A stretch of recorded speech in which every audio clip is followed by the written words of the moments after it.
இல்லை சுவாமி. தான் செய்த தவறுக்காக அவள் மனம் வருந்தி தம்மிடம் மன்னிப்பு வேண்டினால் தயை கூர்ந்தவளை மன்னியுங்கள் சுவாமி. சுவாமி, என் மகள் மீது கருணை காட்டுங்கள். சுவாமி, நமது புதல்வியை தண்டித்து விடாதீர்கள். என் மகளை எனக்கு மீட்டு தாருங்கள்.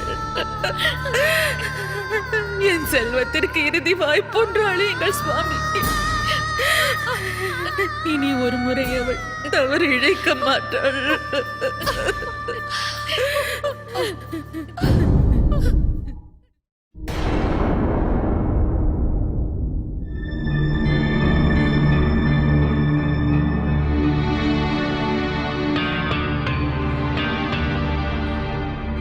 பிரபு தாம் சகலமும் அறிந்தவர். தாட்சாயணியின் தவிப்பும் தன் கவனத்திலிருந்து தப்பி இருக்காது. தம் மீது அவள் ஆழ்ந்த மையல் கொண்டிருக்கிறாள். தம் மீது கொண்ட மையலுக்காக தாமரை உள்ளம் கொண்ட அவள் தாங்க உண்ணா வேதனைகளை அனுபவித்திருக்கிறாள். தனியே போராடி தடைகளை கடந்திருக்கிறாள். ஆகையால் இனியேனும் தம் பாசத்திற்காக ஏங்கும் பாவை அவளை பரிதவிப்பில் ஆழ்த்த வேண்டாம்.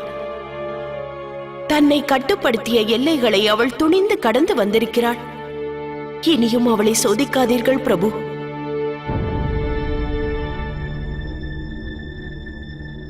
இனியும் தாம் தாட்சாயணியோடு உரையாடாது இருந்தால் பேதை அவளால் அதை தாங்க இயலாது. நான் துச்சமானவள் பிரபு, அற்பமான ஒரு பிறவி. தம்மிடம் எதையும் உரிமையோடு கோரும் அதிகாரம் இல்லாதவள் நான். எனினும் தாட்சாயணி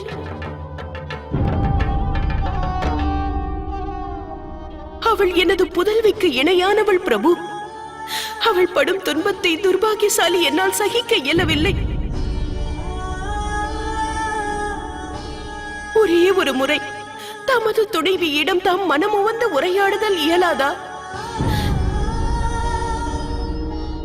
தமது சொல்லுக்காகவே காத்திருக்கிறது அந்த தென்றல்.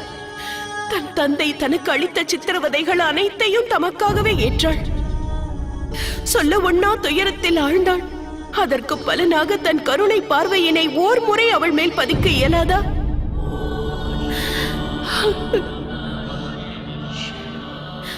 இன்று சிவராத்திரி மாதங்கி.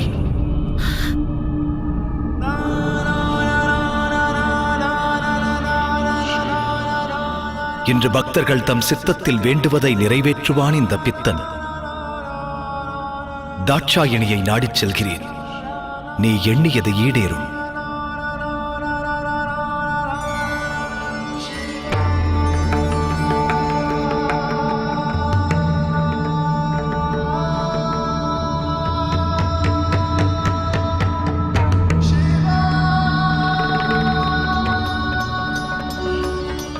அடியவள் பெரும் பேறு பெற்றேன். தாட்சாயணியின் மனோரதமும் நிறைவேறும் என்ற நம்பிக்கை எனக்குள்ளது.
தம்மோடு எனக்குள்ள உறவுதான் என்ன?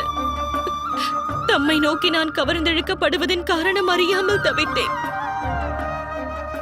சங்கடங்கள் அனைத்திலும் என்னை மீட்க கோரி தம்மை அழைத்த காரணமும் அறியேன்.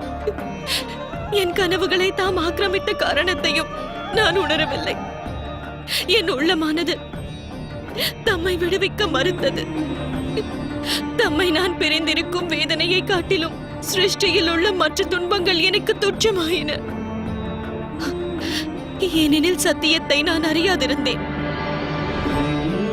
எனினும் தாம் உண்மையை அறிந்திருந்தீர்கள்.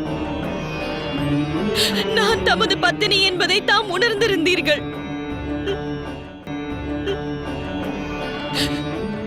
சத்தியத்தை உணர்ந்திருந்தும் தம்மால் பிரிந்திருக்க இயன்றதா? என்னிடம் உண்மை கூற ஒரு முறையேனும் இச்சை எழவில்லையா? இப்பிரிவின் பின்னே உறைந்திருக்கும் சத்தியத்தினை என்னோடு பகிர்ந்து கொள்ள தோன்றவில்லையா? உண்மை உள்ளம் இனிக்காது என்ற எண்ணமா? என் துன்பம் கண்டு மனம் இழகவில்லையா? என்னை தம்மவளாக ஏற்க தமக்கு விருப்பம் இல்லையா? என் குறித்த உண்மையை என்னிடத்தில் கூற உள்ளம் தடுத்ததா?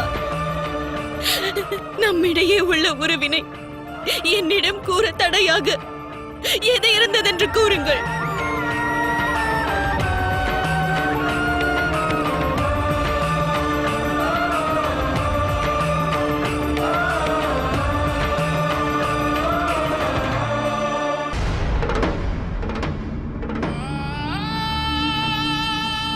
நமக்குள்ள உறவு குறித்த உண்மையை நீ இன்றும் உணராதிருந்திருந்தால் நன்மையே விளைந்திருக்கும். இருப்பினும் ஏன்?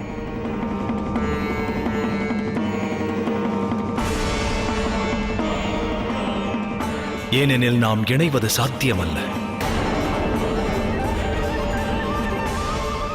நான் தமது மனைவி அல்லவா?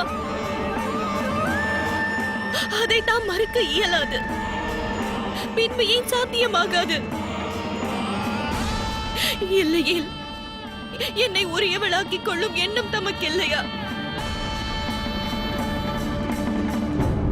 தாம் பிரஜாபதியின் புதல்வி என்பதனை மறக்க வேண்டாம்.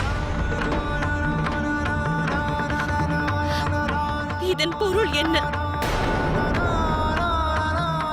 தந்தையோடு தமக்குள்ள விரோதத்தினால் தாம் நான் கொண்ட அன்பினை நிராகரிக்கின்றீர்களா?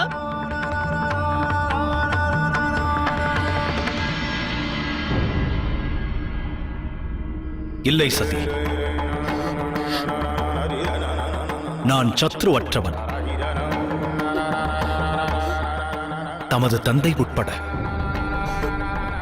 சத்தியம் யாதெனில் தமது வாழ்வு எல்லைக்குட்பட்டது. ஆனால் எமது நிலையோ அதற்கு அப்பாற்பட்டது. நாம் இணைவது சாத்தியமல்ல.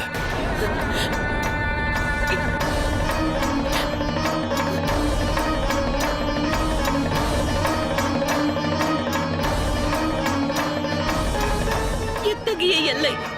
சற்று பொருள் விளக்க வேண்டும்.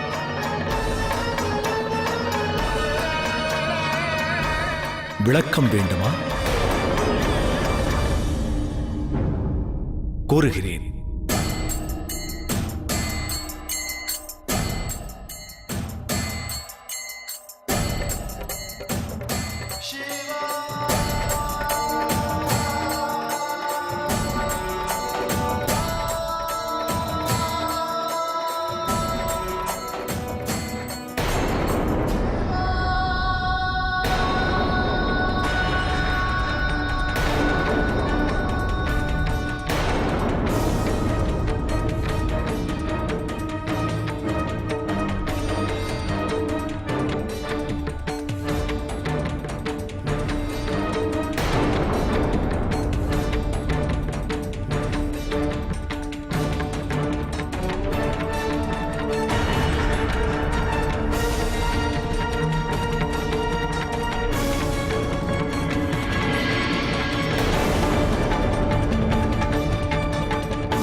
தக்ஷ ராஜ்யத்தின் மானிடர்களும்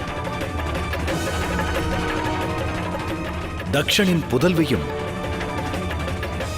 தம் உலக யாத்திரையை முடிக்கும் இடம் இது.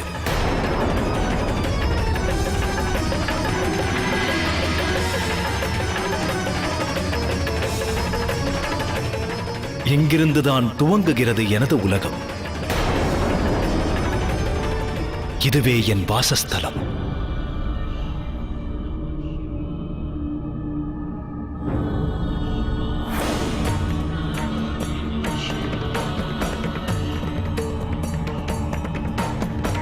இதைத்தான் எல்லை என்றேன். பஞ்சபூதங்களாலான சரீரம் இதனை கடக்க இயலாது.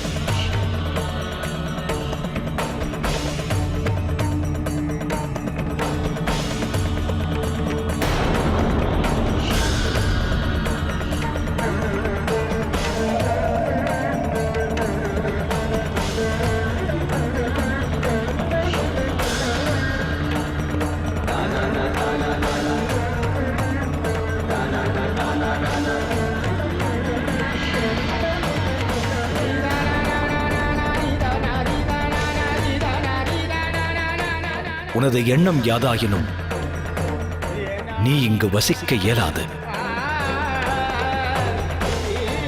நம் இருவரது உலகங்களும் வேறுபட்டவை.